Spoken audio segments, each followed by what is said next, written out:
The diamond ring felt like ice against Amara's trembling finger. She stood in the center of a penthouse that screamed wealth. Floor-to-ceiling windows overlooking Seoul's glittering skyline. Marble floors so polished she could see her reflection. Furniture that probably cost more than her entire existence. But none of that mattered right now. What mattered was the man standing across from her.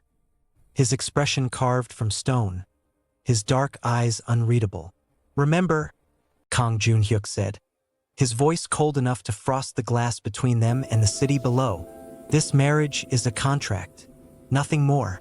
Don't fall in love." Amara's breath caught. Camera flashes exploded beyond the windows. Paparazzi somehow catching wind of their location. Behind Jun-hyuk, his mother's face twisted with barely concealed disgust. And there, in the shadows near the doorway, stood a woman Amara would soon learn to fear. His ex-fiancée, watching with eyes that promised destruction. "I thought pretending to be his wife would save me," Amara whispered, more to herself than anyone else. "I didn't know it would ruin us both." The room erupted into chaos. His mother started shouting in rapid Korean. Security rushed toward the windows. The ex-fiancé smiled, a cruel, knowing smile, and Jun-hyuk just stood there, unmoved, untouchable, a king in his tower of glass and lies. If you're already hooked by this story, hit that subscribe button right now because things are about to get wild. Trust me, you won't want to miss what happens next. And drop a comment telling me if you've ever had to pretend to be something you're not. But we're getting ahead of ourselves. Let me take you back. Back to 3 months earlier, when Amara's biggest problem was deciding between paying rent or eating that week. Seoul in September was beautiful, but Amara barely noticed anymore. She'd come to Korea 3 years ago on a student visa, bright-eyed and full of dreams. She'd studied Korean language and culture, fell in love with the country, and somehow managed to stay after graduation by cobbling together translation gigs and working as an assistant at a small fashion boutique. But now her visa was expiring in 2 months. Her work permit was in limbo, and her younger brother back in Ghana needed surgery they couldn't afford. The coffee shop where she sat was cheap, the kind international students frequented when they were counting everyone. Her laptop screen glowed with rejection emails. Her phone buzzed, another bill she couldn't pay. "This is fine," she muttered, stirring her third refill of the same coffee. "Everything is fine." It wasn't fine. Her phone buzzed again, but this time it wasn't a bill. It was an email from an address she didn't recognize. The subject line read, "Confidential employment opportunity. Compensation 500 million Korean wons." Amara nearly dropped her phone. 500 million won. That was almost $400,000. Her finger hovered over the delete button. This had to be a scam, probably human trafficking or worse. But desperation makes people do stupid things. She opened it. The email was brief, professional, oddly legitimate looking. It mentioned her background in Korean culture, her language skills, her appropriate presentation. It invited her to an interview at a law office in Gangnam. It promised discretion and compensation that would solve every problem she had. It mentioned nothing about what the job actually was. Amara laughed, the sound bitter and tired. "Right? And I'm secretly a princess." She closed the laptop, tried to forget about it. Lasted exactly 6 hours before her brother's doctor called with news that made her stomach drop through the floor. 2 days later, she found herself in one of Seoul's most expensive districts, standing outside a law office that occupied the top 3 floors of a building that looked like it was made entirely of money. Her best interview outfit, a navy blazer she'd bought secondhand and pants she'd hemmed herself, felt painfully inadequate. The receptionist barely glanced at her before making a call. "She's here." Minutes later, Amara sat in a conference room across from 3 people in suits that probably cost more than her entire wardrobe. The lawyer in the center, an older woman with steel-gray hair and sharper eyes, slid a document across the table. "Before we discuss anything," the woman said in perfect English, "you must sign this non-disclosure agreement. I don't even know what this is about. Sign and we'll explain. Refuse and you can leave. But you'll never know what opportunity you've missed." Amara's hands shook as she signed. She was either about to change her life or make the biggest mistake of her existence. The lawyer smiled, and it wasn't warm. Good. Now, Ms. Osei, how would you feel about getting married? Amara blinked. Excuse me? Our client requires a wife, temporarily, for approximately 1 year. The marriage will be entirely legal but contractual in nature. You will live with him, appear with him publicly, play the role of a devoted spouse. In exchange, you will receive the compensation mentioned, plus living expenses, a complete wardrobe, and assistance with your visa status. This is insane. This is business. The lawyer pushed another document forward. Your debt will be cleared. Your brother's medical expenses covered. Your visa extended. All we require is your complete discretion and convincing performance. Who is this man? Why does he need a fake wife? Those details will be disclosed if you agree to proceed. But I can tell you he is prominent, wealthy, and in need of a solution to a complicated family situation. You fit very specific requirements. Amara should have run, should have laughed in their faces and walked out. But she thought about her brother, about the eviction notice on her door, about the shame of returning home having failed at everything. I want to meet him first. The lawyers exchanged glances. The woman nodded. That can be arranged. The meeting was scheduled for the following evening at a private restaurant, the kind that didn't have prices on the menu because if you had to ask, you couldn't afford it. Amara arrived 15 minutes early, her heart hammering so hard she thought it might break through her ribs. He arrived exactly on time. Kang Junhyuk walked into the room like he owned it, which he probably did. He was tall, impeccably dressed in a black suit that fit him like it had been sewn onto his body. His face was striking, sharp jawline, intense eyes, the kind of features that belonged on magazine covers. He was younger than she'd expected, maybe early 30s, but he carried himself with the authority of someone who'd been powerful his entire life. He sat across from her without smiling. Amara Osei, Mr. Kang, you've been briefed on the arrangement? Barely. I know you want a fake wife. I don't know why. His jaw tightened almost imperceptibly. My family owns Kang Industries. Are you familiar? She nodded. Everyone in Korea knew Kang Industries, one of the largest conglomerates in the country, with fingers in everything from technology to real estate. My grandfather's will stipulates that I must be married by my 32nd birthday to inherit control of the company. That birthday is in 3 weeks. I had an arranged engagement that recently ended, and my mother is pressuring me into another match that would be disastrous for the company and my personal freedom. So you need a wife to get your inheritance and keep your mother off your back. Essentially, why me? Why not one of the hundreds of women who would probably marry you for real? For the first time, something flickered in his expression. Not quite emotion, but close. Because those women would expect something real. They would want love, attention, a future. I can't provide that. I need someone who understands this is purely transactional. Someone who won't confuse the performance with reality. His words stung, though Amara couldn't explain why. And you think I can keep it professional? I think you're desperate enough to do what needs to be done, and smart enough not to complicate things.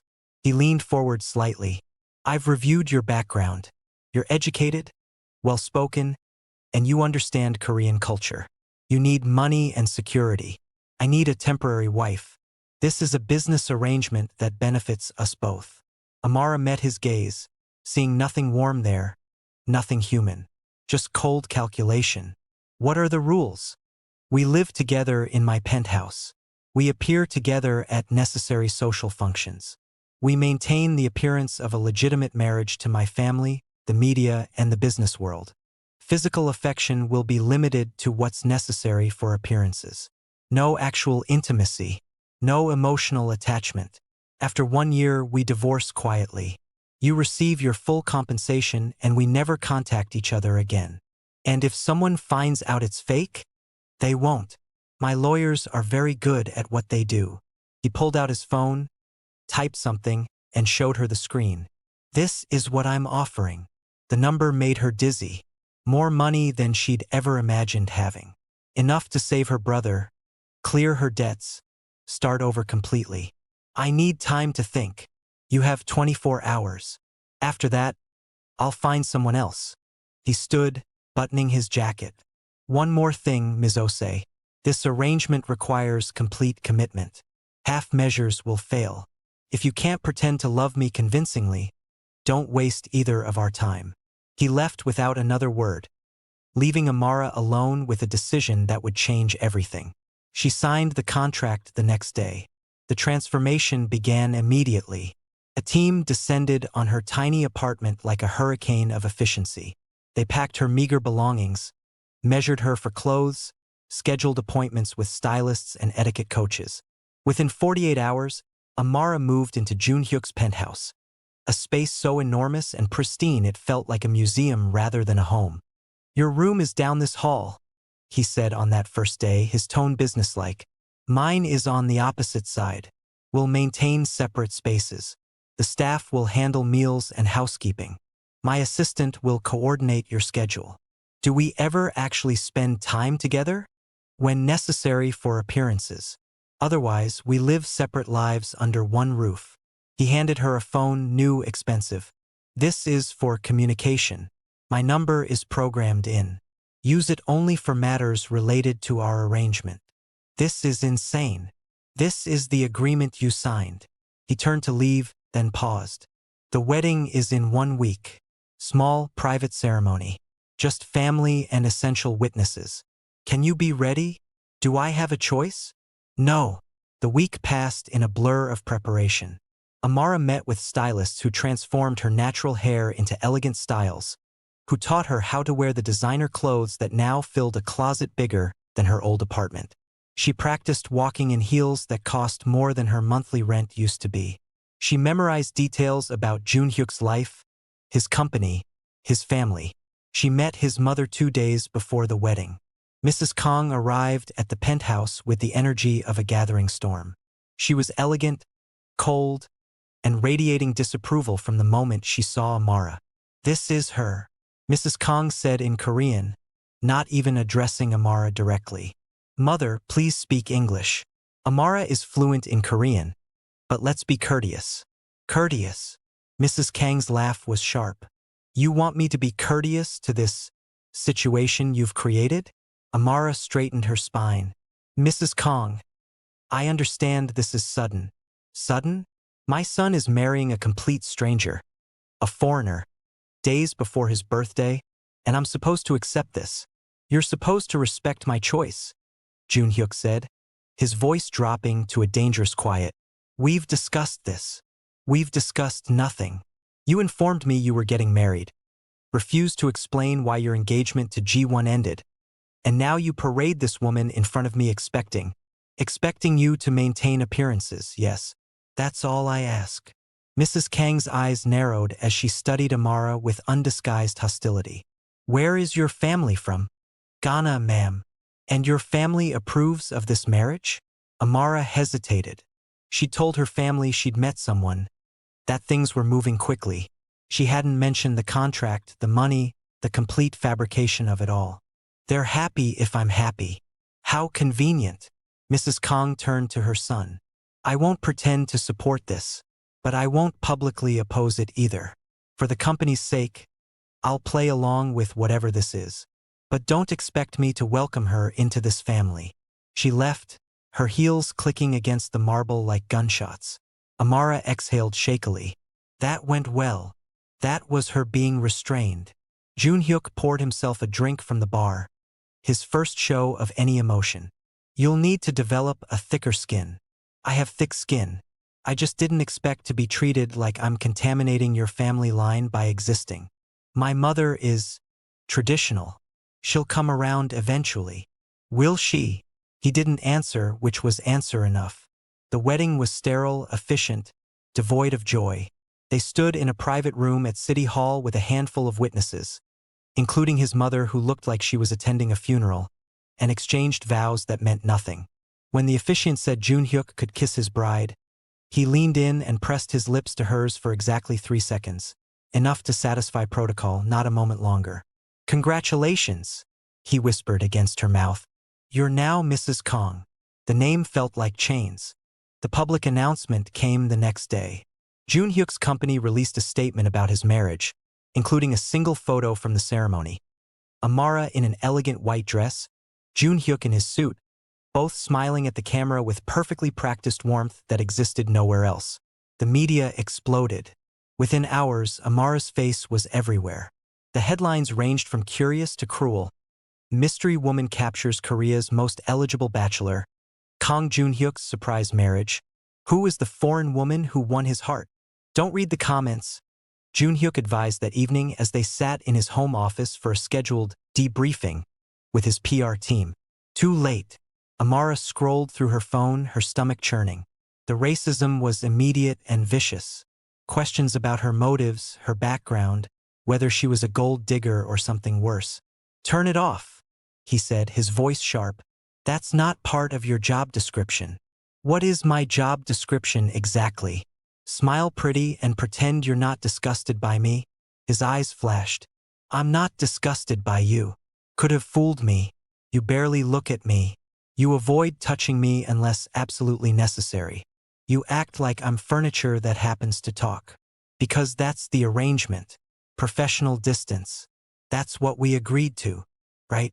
Professional." She stood, suddenly exhausted. "I'm going to bed. My room. On the opposite side of this mausoleum you call home." She left before he could respond, before he could see the tears threatening to spill. This was what she'd signed up for. She had no right to feel hurt. But hurt doesn't care about rights. Their first public appearance as a married couple was at a charity gala 3 days later. Amara wore a red dress that probably cost more than her family's house. Her natural hair styled in elegant braids woven with gold thread, makeup professionally applied to perfection. She looked like she belonged in this world of wealth and power. She felt like an imposter. "Remember," Jun Hyuk said as their car approached the venue, "we're newlyweds. You adore me. I'm attentive to you. We can't keep our eyes off each other. That's quite a performance. That's the job." He took her hand, his grip firm but impersonal. "Smile, stay close to me, and let me handle any difficult questions." The moment they stepped out of the car, cameras exploded with light. Reporters shouted questions in Korean and English. Amara smiled, her hand tucked into Jun Hyuk's arm, playing her role. Inside, the gala was a showcase of Korea's elite. Business leaders, politicians, celebrities, all circulating through a ballroom that looked like something from a fairy tale. Jun Hyuk introduced her to dozens of people whose names she'd never remember, his hand never leaving the small of her back, his attention seemingly focused entirely on her. "You're doing well," he murmured during a brief moment alone. "Very convincing. Years of pretending I wasn't poor prepared me for this." Something flickered in his expression, almost like understanding. But before he could respond, a woman's voice cut through the air. "Jun Hyuk." They both turned. The woman approaching was stunning, tall, elegant, wearing a black dress that probably cost more than a car. Her smile was sharp as broken glass. "G1," Jun Hyuk said, his body tensing almost imperceptibly. "I didn't know you'd be here. My family was invited, as always." G1's eyes moved to Amara, assessment and dismissal in one glance. "You must be the new wife. How unexpected." "Amara, this is Park G1. Her family's company has partnerships with mine." "G1, my wife, Amara." Charmed. G1's tone suggested she was anything but. "You certainly worked fast, Jun Hyuk. Our engagement ended less than 2 months ago, and here you are, married already." "When you know, you know," Amara said, surprised by the steadiness of her own voice. She moved closer to Jun Hyuk, her hand sliding to his chest in a gesture of possession she didn't actually feel. "Sometimes life surprises you with exactly what you need." G1's smile tightened. "How romantic. I hope you enjoy the surprise while it lasts." She glided away, leaving a chill in her wake. "That was your ex-fiancée?" Amara whispered. "Yes. She seems lovely. She's dangerous. Don't underestimate her." His hand covered hers on his chest, and for a moment, the touch felt almost real. "Stay close tonight. She's going to be watching. He was right. For the rest of the evening, Amara felt Ji-won's gaze following them like a shadow. When they danced, Jun-hyuk holding her close enough that she could feel his heartbeat, his hand warm against her back. Ji-won watched. When they laughed at something someone said, putting on a show of intimate connection, Ji-won watched. When Jun-hyuk leaned down to whisper something in Amara's ear that looked intimate but was actually just him asking if she wanted to leave yet, Ji-won watched with eyes that promised retribution. In the car ride home, exhaustion crashed over Amara. She kicked off her heels, her feet aching. "You did well tonight," Jun-hyuk said, loosening his tie. "Very believable." "Thanks. You too." For a moment there, I almost believed you actually liked having me around. He looked at her, something unreadable in his expression. "It's not that I don't like having you around." "Then what is it?" "It's easier this way. Clean. No complications. Right? No complications." She stared out the window at Seoul's lights blurring past. Just two people pretending to be in love while actively avoiding any actual human connection. That's the agreement. "I know. I'm just realizing how lonely that agreement is." He didn't respond, and they spent the rest of the ride in silence. Weeks passed in a strange rhythm. Days were filled with separate lives. Jun-hyuk at his office, Amara taking Korean language classes he'd arranged, shopping, exploring Seoul with the freedom that money provided. Evenings sometimes brought scheduled appearances, dinners with business associates, gallery openings, charity events. Each time they played their roles perfectly. The doting husband, the adoring wife, the perfect couple. Behind closed doors, they were polite strangers. But something was shifting, subtle as shadows lengthening at dusk. It started with small things. Jun-hyuk began leaving coffee for her in the mornings, prepared exactly how she liked it even though she'd never told him. She started noticing when he came home stressed, the way his jaw tightened, how he rubbed the back of his neck. Without discussing it, they began having dinner together in the penthouse instead of always eating separately. The conversation was stilted at first, then gradually easier. "Why did you come to Korea?" he asked one evening over takeout they'd ordered, because neither of them felt like dealing with the formal dining room. "I fell in love with Korean dramas in college," Amara admitted, laughing at how silly it sounded. "I know that's ridiculous, but something about the stories, the language, the culture, it just called to me. I wanted to experience it for real. And reality is messier than dramas. But I don't regret it. Before this arrangement, I was struggling, but I was living on my own terms in a place I chose. That meant something. Even if you were barely surviving, even then." She studied him across the table. "Why did you agree to your grandfather's marriage requirement? Someone like you could have fought it, could have found another way. Could I?" His smile was bitter. "My grandfather built this empire with specific values about family and tradition. The board respects those values. If I'd refused, they would have installed someone else as CEO, probably my cousin, who would run the company into the ground within 5 years. Sometimes you sacrifice personal freedom for the greater good. That's very noble. Also very lonely. Lonely is safe. Lonely is just lonely, Jun-hyuk." He looked at her then, really looked at her, and for a moment the mask slipped. She saw tiredness there, and something that might have been longing quickly shuddered away. The night everything changed started like any other public appearance. Another charity event, this one for children's education, held at a luxury hotel. Amara wore a blue dress that made her skin glow, her confidence growing with each event, each successful performance. They arrived to the usual camera flashes, the usual questions. Inside, Jun-hyuk was pulled into conversation with board members while Amara was approached by a group of businessmen's wives who decided to interrogate her with smiles on their faces and knives in their questions. "Your Korean is very good," one said. "Where did you learn?" "I studied at university, then here in Seoul." "And how did you meet Jun-hyuk?" Amara had her story memorized. "Through mutual friends.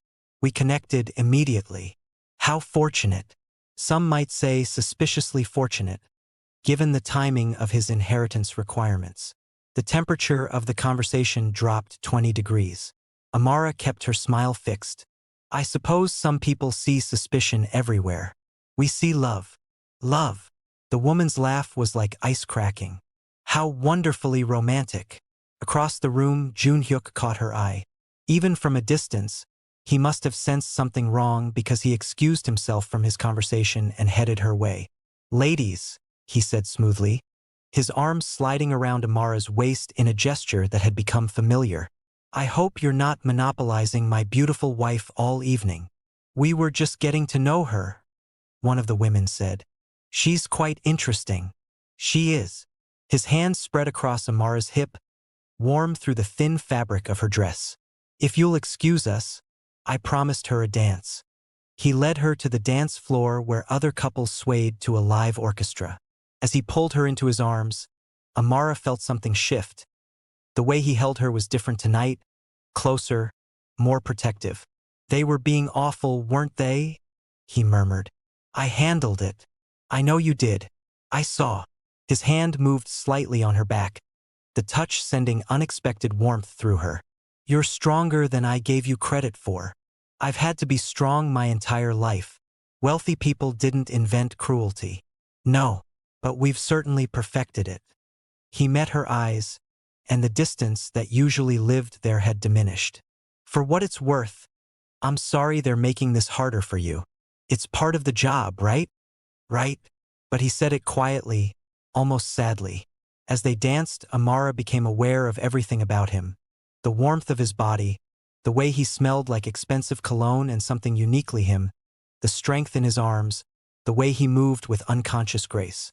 This close, she could see the small scar above his left eyebrow, the exact shade of brown in his eyes, the way his jaw clenched when someone looked at them too long.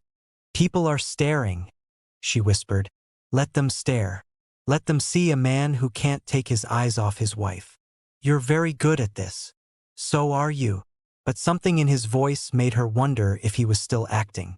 Something in the way he looked at her made her heart beat faster, made her forget this was supposed to be pretend. When the song ended, he didn't immediately let her go. They stood there, bodies still close, the moment stretching until someone cleared their throat nearby and reality crashed back in. The ride home was quiet, but it was a different kind of quiet than before. Charged. Aware. Drink. Junhyuk offered once they were back in the penthouse. Sure. He poured wine, and they gravitated to the massive windows overlooking Seoul. The city sparkled below them, millions of lights, millions of lives, and here they were, two people playing house in a tower of glass. Can I ask you something? Amara said after her second glass. Why did your engagement to Ji-won really end? He was quiet for so long she thought he wouldn't answer. Then, she wanted the life I could provide, the status, the wealth. She didn't want me. When I finally understood that, I ended it. But wasn't that the point? A practical arrangement. Yes, but... He turned to her, his expression raw in a way she'd never seen. But I realized I didn't want to spend my life with someone who saw me as a trophy, who looked at me and saw only what I represented, never who I am. And what do you see when you look at me? The question escaped before she could stop it, wine and proximity making her brave. He stepped closer, close enough that she could feel the heat radiating from him. I see someone who treats me like a person, not a god or a meal ticket. Someone who laughs at my bad jokes and calls me out when I'm being cold. Someone who's brave enough to walk into a world that doesn't want her and hold her head high anyway. Junhyuk. I know this is supposed to be professional. I know we're not supposed to. He reached out, his fingers barely brushing her cheek. But somewhere in the last few weeks I stopped pretending. At least when we're alone. Amara's breath caught. This was dangerous territory, forbidden by the very contract that had brought them together. But she couldn't deny what had been growing between them, couldn't pretend the lines hadn't already begun to blur. We can't, she whispered, even as she leaned into his touch. I know. The contract. I don't care about the contract. He kissed her then, and it was nothing like the chaste press of lips at their wedding. This was real, desperate, full of weeks of tension and denials. Amara responded without thinking, her hands sliding into his hair, her body pressing against his as he backed her against the window. The city a glittering backdrop to their unraveling. When they finally broke apart, both breathing hard, reality crept back in. "This is a bad idea," Amara said, her voice shaking. "The worst," he agreed. "We should forget this happened. We should." But the next night it happened again. And the night after that. They stopped pretending the separate rooms meant separate lives. The arrangement that was supposed to be purely business became something else entirely, something neither of them could name or control. Amara fell first, harder, completely. She fell in love with the man behind the cold exterior, the one who made terrible coffee but kept trying because she mentioned liking it fresh, the one who listened when she talked about her family, who asked questions and remembered the answers, the one who slowly let his guard down, showing her his sense of humor, his fears, his dreams beyond the company. She knew it was a mistake, knew she was breaking the cardinal rule. But love doesn't care about contracts. It all crashed down on a Tuesday afternoon. Amara was shopping with credit cards Jun Hyuk had insisted she use, picking up ingredients for dinner she planned to cook, something from home, a taste of Ghana she wanted to share with him. She was smiling, lost in thoughts of the evening ahead, when she passed a cafe and heard his voice through the open door. "She's just temporary," Jun Hyuk was saying to someone. "You know that." Amara stopped, her heart stopping with her. "But you seem different with her," a man's voice responded. She recognized it as his business partner. "She's playing her role well. That's all. It looks like more than that. It's not. In 10 months, this arrangement ends. She gets her money, I get my company, and we both move on. That was always the plan." Amara didn't hear the rest. She walked away, each step feeling like moving through concrete. The groceries stayed forgotten in her bags as she returned to the penthouse, went to her room, her original room, the one she hadn't slept in for weeks, and closed the door. She'd been such a fool. They'd gotten close, been intimate, shared pieces of themselves, and she'd convinced herself it meant something. But to him, she was still just the woman he'd hired, the contract with a pulse. When Jun Hyuk came home that evening, he found her in her room, packing. "What are you doing?" "Moving back to my space. This was the original arrangement, remember? Separate lives. Professional distance." Her voice sounded hollow even to her own ears. "Amara, what happened?" "Nothing happened. I'm just remembering my place." He caught her wrist, turning her to face him. "Talk to me. What's wrong?" She finally looked at him, and all the hurt she'd been holding back came flooding through. "Did you tell your business partner today that I'm temporary? That in 10 months, this ends and we both move on?" His expression gave him away, guilt flashing before he could hide it. "I see," she said quietly. "So while I was falling in love with you like an idiot, you were still counting down the days until you could be rid of me. It's not like that. Then what is it like? Explain to me how I'm supposed to interpret you telling someone I'm just playing my role well. I didn't know you were falling in love with me." "Well, now you do. Congratulations. You broke the one rule you were so adamant about." She pulled her wrist free. "But don't worry. I'll still fulfill my contract. I'll still be your perfect wife in public. I just can't do the private part anymore. I can't keep pretending this is real when it's only real for me. Amara, please go. Just go." He hesitated, looking like he wanted to say something more. But in the end, he left, closing the door softly behind him. They continued the charade. In public, they were still the perfect couple, smiling, attentive, in love. Behind closed doors, they were polite strangers again, maybe, even colder than before because now there was hurt layered over everything. 3 weeks later, everything exploded. Amara was having lunch with some of the wives she'd met at various events. Women who'd gradually warmed to her, or at least pretended to. They were at an exclusive restaurant, discussing an upcoming charity auction, when Ji-won appeared at their table like a storm made flesh.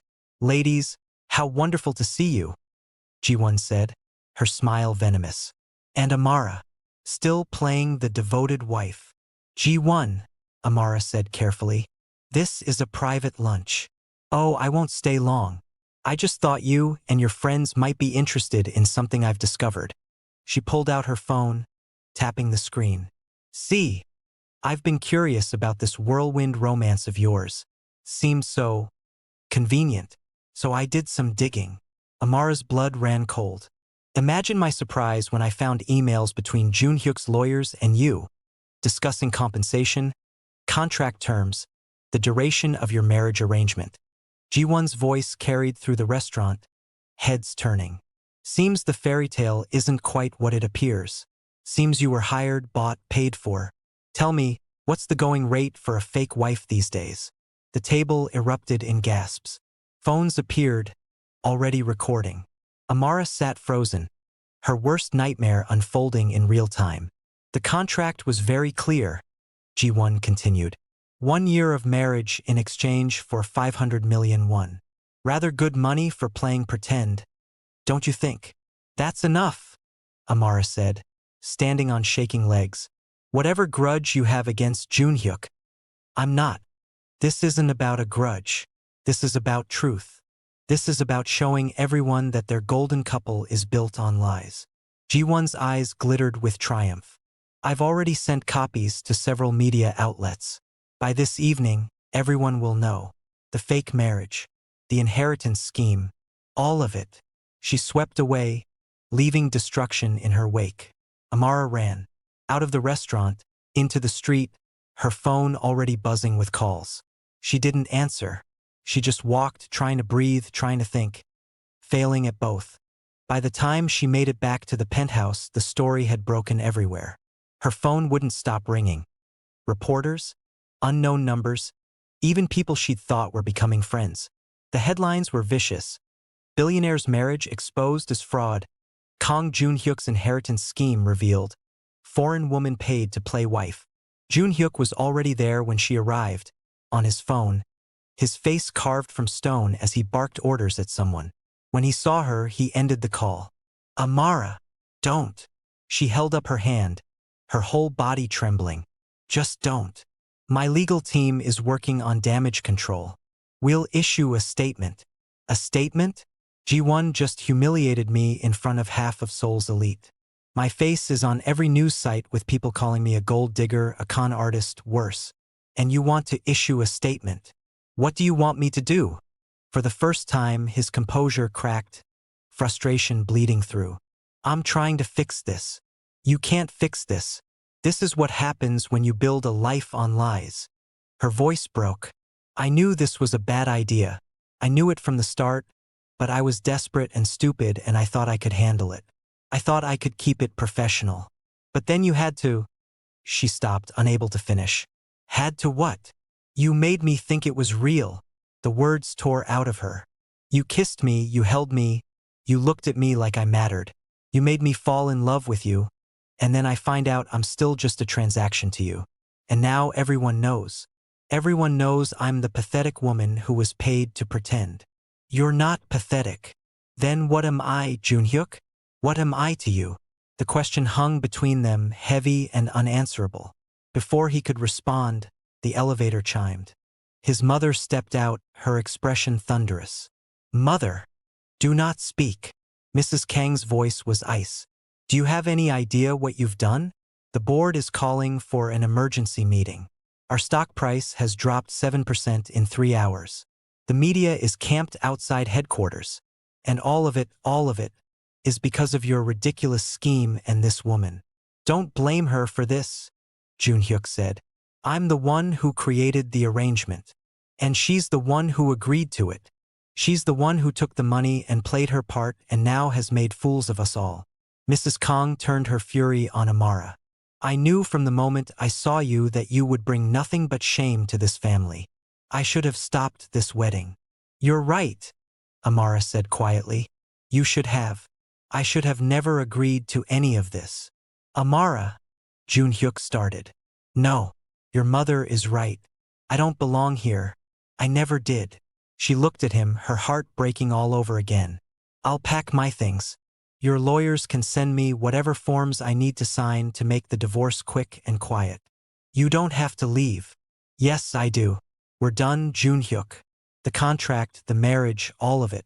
We're done. She walked to her room, her original room that had become a refuge again, and began throwing clothes into a suitcase. Her hands shook so badly she could barely zip it closed. Behind her, she heard his mother's voice, cold and satisfied. Let her go. This is for the best. You'll need to do damage control. Make a statement distancing yourself from her. Perhaps find a real marriage candidate to show you've moved on. Stop.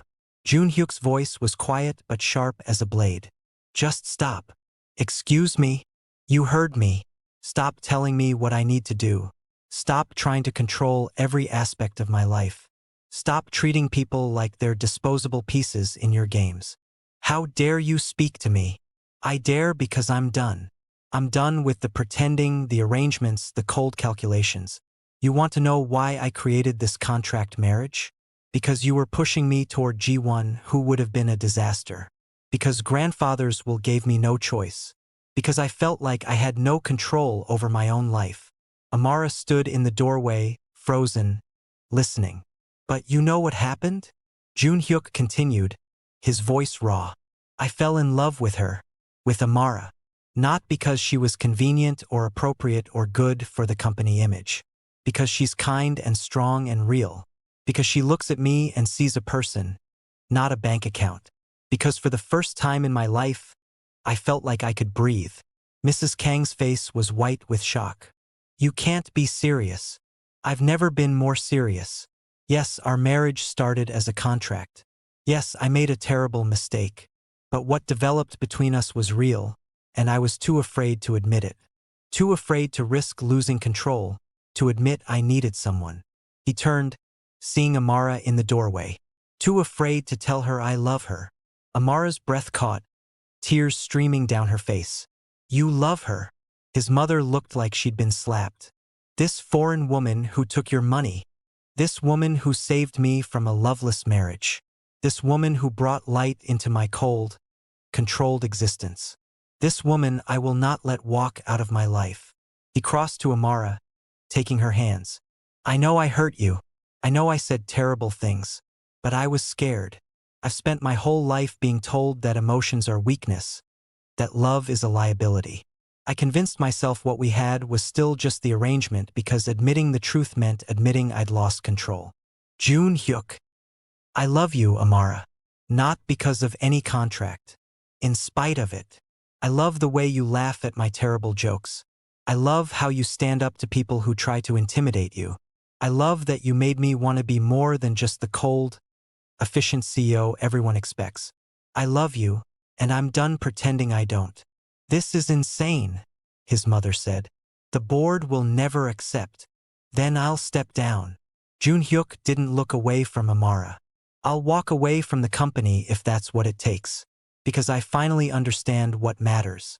Not the inheritance. Not the family legacy. You. A life that's real. You don't mean that, Amara whispered. The company is everything to you. I thought it was. But these past weeks, these moments with you, they've been the only time I've truly been alive. He cupped her face in his hands. I'm not asking you to stay for the contract or the money. I'm asking you to stay because I love you and I can't imagine my life without you. I'm asking for a chance to do this right, to build something real together. The media, the scandal, will pass. Truth always comes out messy, but we can face it together. I'll tell the world exactly what happened. I'll take responsibility for the arrangement. But I'll also tell them that somewhere in the middle of our fake marriage, I fell completely, genuinely in love with my wife. Amara looked at him, seeing the vulnerability in his eyes, the fear of rejection, the desperate hope. You hurt me, she said. You made me feel like I was nothing but a transaction. I know. I'm so sorry. You let me fall in love alone while you kept one foot out the door. I was a coward. I'm still a coward, but I'm trying to be brave enough for this. For you. If we do this, she said slowly, we do it for real. No more contracts. No more walls. No more pretending. No more pretending, he agreed. And you stand by me publicly. Through all the backlash, all the judgment. You don't get to hide me away when things get difficult. I'll stand on the roof and shout about how much I love you if that's what it takes. Despite everything, she laughed. You're ridiculous. I'm in love. It's the same thing. His mother made a disgusted sound. This is a mistake. Both of you are throwing away everything for some fantasy. Mother, Junhyuk said firmly. With respect, this is not your decision. This is my life. And I'm choosing her. Mrs. Kong looked between them, her expression tight. Finally, she spoke. If you do this, you'll face consequences. The board will fight you. Society will be merciless. Are you prepared for that? Yes. She studied her son for a long moment, then sighed. Then I suppose I have no choice but to adapt. After she left, silence fell. Amara and Junhyuk stood facing each other, the weight of everything that had happened pressing down on them. So, he said quietly, does this mean you'll stay? This means we try. Really try. She outlined her conditions. He agreed to all of them. Then yes, I'll stay.